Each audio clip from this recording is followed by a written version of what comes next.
നമസ്കാരം. ഇന്നത്തെ ഗൃഹസന്ദർശനം നാരായണിയമ്മന്റെ വീട്ടിലാണ് അല്ലേ? അതിനെന്താ തെറ്റാ? അവനാന്റെ ആളെ പോലുള്ള ആൾക്കാരില്ല. പിന്നെന്താ മനുഷ്യന്മാരനല്ലേ പോലീസും മറ്റുള്ളവരൊക്കെ ഉണ്ടാവണത്.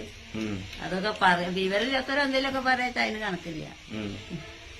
പോലീസ് ഇതിന്റെ മുമ്പേ ഈ ജനമൈത്രി പോലീസ് എന്നുള്ള സംവിധാനം ഇത് കേട്ടിട്ടുണ്ടോ നിങ്ങള്? അത് ഞാൻ കേട്ടിട്ടില്ല. അത് മുമ്പല്ലല്ലോ. മുമ്പല്ല. ഇത് ഇപ്പോഴായിട്ടല്ലോ ഓരോന്നുണ്ട്. അത് മുമ്പല്ലല്ലോ. ഞമ്മളങ്ങൾ ഇവിടുന്ന് ഇതിന്റെ മുന്നേ കണ്ടിട്ടുണ്ടോ? ഇല്ല. തീർത്താലിട്ട് ഒരു ദിവസം കണ്ടു തോന്നുന്നു. എന്നൊരു ദിവസം ഇപ്പോഴല്ലേ അപ്പം ദണ്ണം പിടിക്കാന്റെ മുമ്പ് തോന്നുന്നുണ്ട്. ഇപ്പൊ അത് ഓർമ്മയിലേക്ക്. അപ്പൊ നിങ്ങള് കയ്യും മുറിഞ്ഞിട്ട് നിങ്ങൾ എവിടുന്ന കണ്ടെന്ന് പറഞ്ഞ് നിന്റെ മകളോർന്ന് അപ്പൊ നിങ്ങൾ കണ്ടിട്ടില്ല? അല്ല, അത് ഞാൻ പറഞ്ഞ മകളോർന്ന് ഞാൻ അതെ, ഇപ്പൊ പറഞ്ഞിട്ടില്ലല്ലോ. എന്നോട് തന്നെ ചോദിച്ചത് അതാണല്ലോ ഞാൻ പറഞ്ഞിട്ട്. കയ്യൊക്കെ ശരിയായില്ലേ? ഇതില് വേദനുണ്ടെന്നത് ഇതിനാ അത് സൽക്കാലം എന്ത് അറിയാം. പിന്നെ അതുകൊണ്ട് വലിയ വെയിറ്റ് ഉള്ളൊന്നും എടുക്കണ്ട. അതൊന്നും എടുക്കാൻ പറ്റില്ല. അയാള് പറഞ്ഞത് ഈ മോമല്ലാട്ടിലുണ്ടല്ലോ അവിടെ പട്ടാമ്പി. അയാള് പറഞ്ഞു ഇജ്ജ് വരും സാധനം ഒന്നും എടുക്കണ്ട, കൈകൊണ്ടൊന്നും ഇജ്ജ് ഉണ്ടാറുള്ളത് എന്നൊരു പാത്തിരുന്നു അയാൾ ഈ കടായിലാണല്ലോ. എത്ര വയസ്സായി? ഇപ്പൊ എത്ര വയസ്സായി എന്നൊക്കെ പറയാൻ ഓർമ്മയില്ല. ഇപ്പൊ നമ്മൾ കണക്ക് കൂട്ടിയില്ലേ? അപ്പൊ 1933 അപ്പൊ എത്ര വയസ്സായി? 87 വയസ്സുള്ള ചെറുപ്പക്കാറ്റിയാ. കേട്ടോ, കണ്ട തീരെ പ്രായം തോന്നണില്ല. അങ്ങനെ പ്രാവാണ് ആൾക്കാർ. എന്താ അങ്ങനെ? ഇപ്പോൾ നിങ്ങള് സ്ലിം ബ്യൂട്ടിയാണ് കേട്ടാ. സ്ലിം ഞാൻ കഴിച്ചോളി. അപ്പൊ നിങ്ങളെ സ്കൂളിൽ പഠിച്ചൊക്കെ നിങ്ങളെ കാലഘട്ടം എങ്ങനെയായിരുന്നു? ആ കാലഘട്ടം ഒന്നും എന്താ, കുട്ടികളെ ഒന്ന് കൊണ്ടുപോകും കൂടി ചെയ്യില്ല. പഠിപ്പിക്കാം വന്ന് കൊണ്ടുപോകുന്നില്ല. ചെന്നാ പഠിപ്പിച്ചാ പഠിപ്പിച്ചു. 5 വരെ പഠിച്ച മാഷന്മാരാവും പഠിപ്പിക്കാതെ. ഇതൊക്കെ അല്ല എന്നുണ്ടായിരുന്നു.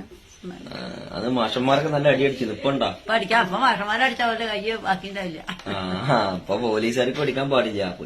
പോലീസുകാർ അടിക്കില്ലല്ലോ. കുറ്റങ്ങൾ പോലീസുകാർക്ക് അടിക്കണം. എന്താ നമ്മുടെ അഭിപ്രായം? പോലീസുകാർ അടിക്കണം പറഞ്ഞിട്ട് കാര്യമില്ല. പഠിക്കാൻ മറ്റവന്റെ തൊപ്പി അറിയുന്ന വെച്ചത് ചെയ്യില്ല. അതല്ല, അപ്പൊ അടിക്കണ്ടെന്ന് പറഞ്ഞ പോലീസ് ആവശ്യം അടിക്കണം. ആരടിക്കണം? ആരൊക്കെ അടിക്കണം? ആവശ്യം അടിക്കണം. ആരൊക്കെ അടിക്കണം? കുറ്റങ്ങൾ തെളിയാഞ്ഞാ നല്ല പൂശണം. എന്നിട്ട് വേണം നമ്മളെ പിന്നെ കുടുംബം പട്ടിണിയാവാൻ, ജയിലിൽ പോവാൻ. അപ്പൊ അതല്ല, ആ കാഴ്ചപ്പാട് നമ്മൾ ആ കാഴ്ചപ്പാടൊക്കെ പോയി കഴിഞ്ഞു. ഇപ്പൊ അതിനൊന്നും പറ്റില്ല. അപ്പൊ അതാ ഞാൻ പറഞ്ഞ, അപ്പൊ ആ കാഴ്ചപ്പാട് പോലീസ് എന്ന് പറഞ്ഞാൽ നിയമത്തിന്റെ മുന്നിൽ കൊണ്ടുവരാനുള്ള ഒരു ഏജൻസിയാണ്. പോലീസ് ഭംഗിയായി ചെയ്യുന്നുണ്ട്. പിന്നെ ഇതുപോലുള്ള ജനമൈത്രിയുടെ സംവിധാനം തന്നെ ഇപ്പൊ ഇവിടെ വന്നു. അമ്മയെപ്പോലുള്ള ആളുകളൊക്കെ കണ്ടു. വയസ്സായ ഇനി നിങ്ങൾക്ക് എന്തെങ്കിലും പ്രശ്നം ഉണ്ടെങ്കിൽ നമ്മളെ നേരിട്ട് വിളിച്ചൂടെ? പേടി മാറിയില്ലേ? അല്ല, നിങ്ങൾക്ക് പേടില്ലാന്നുള്ളതൊക്കെ അറിയാം. അപ്പൊ ഇനി അപ്പൊ ധൈര്യമായിട്ട് ഇപ്പൊ നിങ്ങള് വിളിക്കും ഏത് സമയത്തും പോലീസിനെ. അപ്പൊ ഈ ഞങ്ങളെ ഈ ഇങ്ങനെ വന്ന് നിങ്ങളെ പോലത്തെ വയസ്സായ ആളുകളെയൊക്കെ കാണുന്നത് ഒരുപാട് ഉപകാരമുണ്ട്. എന്റെ വീടിന്റെ അടുത്ത് 2 പോലീസുകാരുണ്ടാണ്, എസ്ഐയും കൂട്ടരൊക്കെ. തൊപ്പിയൊക്കെ എടുത്തേക്ക് എന്തേലും തരിക. അന്നൊക്കെ എത്ര വയസ്സാ? അന്നിപ്പോ എത്ര വയസ്സാ പറയാ? തൊപ്പിയൊക്കെ എടുത്തേക്ക, വീടി മേടിച്ചോണ്ടാ, തൊപ്പി മേടിച്ചോണ്ടാ. രണ്ടാണ് അന്നൊക്കെ അണയും ജില്ലയാണ്. ഒരു ജില്ല തരാം. ഒരു ജില്ല വീഡിയോ അടിച്ച പറഞ്ഞു. വലിയ ഇതില്ലേ മറ്റേ ഏത് തൊപ്പി? മറ്റേ ചട്ടി തൊപ്പി, കിരീട തൊപ്പി. അതെപ്പോഴും അവിടെ അതൊക്കെ പണ്ട് കാലത്ത് ബ്രിട്ടീഷ് ഗവൺമെന്റിന്റെ കാലഘട്ടത്തിലുള്ളതല്ലേ? അത് ഇതേവരെ ഇട്ട് വന്ന് കടാപടാന്ന് കേറി വരുമ്പോ സർവർക്ക് പേടിയാ. എനിക്കൊരു പേടിയില്ല. നിങ്ങൾക്ക് പേടിയൊന്നുമില്ല. ഞാനോടിരിക്കും കൊലമ്പിരി. അവര് കടാപടത്തിന് കേറി വരും. എന്താണാവോ വന്നിറക്കണാവോ? അല്ല, ഞാൻ ഒരു കാര്യം അന്വേഷിക്കാൻ വന്നതല്ല. നിങ്ങളൊന്നും കാട്ടാനൊന്നല്ല. അല്ല, എനിക്കിപ്പോ അങ്ങനെ പേടി, ഞങ്ങൾ കാട്ടൊന്നും പേടിയൊന്നുമില്ല. അവരുടെ വരവിനുള്ളൊരു ഇപ്പൊ അങ്ങനെ ഒരു പോലീസുകാർ വരില്ല. വരുവോ? വരേട്ടുള്ളൂ. അന്ന് ട്രൗസറാണ് അല്ല നിങ്ങളെ ചെറുപ്പത്തിലൊക്കെ? അതന്നെയാണ്. ദേവരുടും കാലുമ കയറ്റിടും. മറ്റേ ചുവന്ന തൊപ്പിയും തലയിൽ വെച്ചിട്ട് വരുന്നുണ്ട്. ആരാന്നാ പറയാ? ഒരാള് മുഖത്തേക്ക് നോക്കണ്ടല്ല. അത്ര പേടിയാണ്. ശരി ശരി ശരി. പക്ഷെ നിങ്ങൾക്ക് പേടിയില്ലല്ലോ. ഇപ്പൊ കാഴ്ചപ്പാടുണ്ട് ഇപ്പോഴത്തെ പോലീസിനെ പേടിയൊന്നും ഇല്ല. ഇപ്പൊ എവിടെ നോക്കാ പോവുക? അവരുടെ അന്ന് തൊപ്പിനെ തൊപ്പി അവിടെ വെച്ചാ മതി. അപ്പൊ ആൾക്കാർക്ക് പേടിയാണ്. ഇപ്പൊ ഞങ്ങളെ പോലത്തെ നല്ല സുമുഖരും സുന്ദരരായ ചെറുപ്പക്കാരായ ആളുകളാണ് ഉള്ളത്. ഇപ്പൊ നിങ്ങളൊന്നും പേടിക്ക. ഇപ്പൊ പേടിയനല്ലോ പേടി വേണ്ടാന്ന് എന്തിനാ പേടിക്കണേ? പോലീസ് കൊമ്പ് പോലീസ് എന്ന് പറഞ്ഞാൽ വന്യജീവികളൊന്നല്ലല്ലോ. നിങ്ങളെ സേവകരാണ്, നിങ്ങളെ സഹായിക്കുന്ന ആളുകളാണ്. അതിനാണ് ഇപ്പൊ ഇത്രയൊക്കെ കഷ്ടപ്പെട്ടിട്ട് നിങ്ങളെ പോലത്തെ ആളുകളെ, ഒറ്റപ്പെട്ടവര്, വയസ്സായവര്, മറ്റന്യ സംസ്ഥാനക്കാര് എല്ലാവരെയും കാണാനാ വന്നിട്ടുള്ളത് കേട്ടോ. ഇപ്പോഴവർക്ക് പേടിയില്ല, അന്ന് വലിയ പേടിയെന്ന് അപ്പൊ സന്തോഷായില്ലേ വരവില്ലേ? അപ്പൊ എന്തുണ്ടെങ്കിലും ഏത് സമയത്ത് നിങ്ങൾക്ക് വിളിക്കാം കേട്ടോ. ഒറ്റക്കാണെന്നുള്ള പേടി വേണ്ട, ഞങ്ങളൊക്കെ ഉണ്ട് കേട്ടോ. തൃത്താലയിലെ ജനമൈത്രി.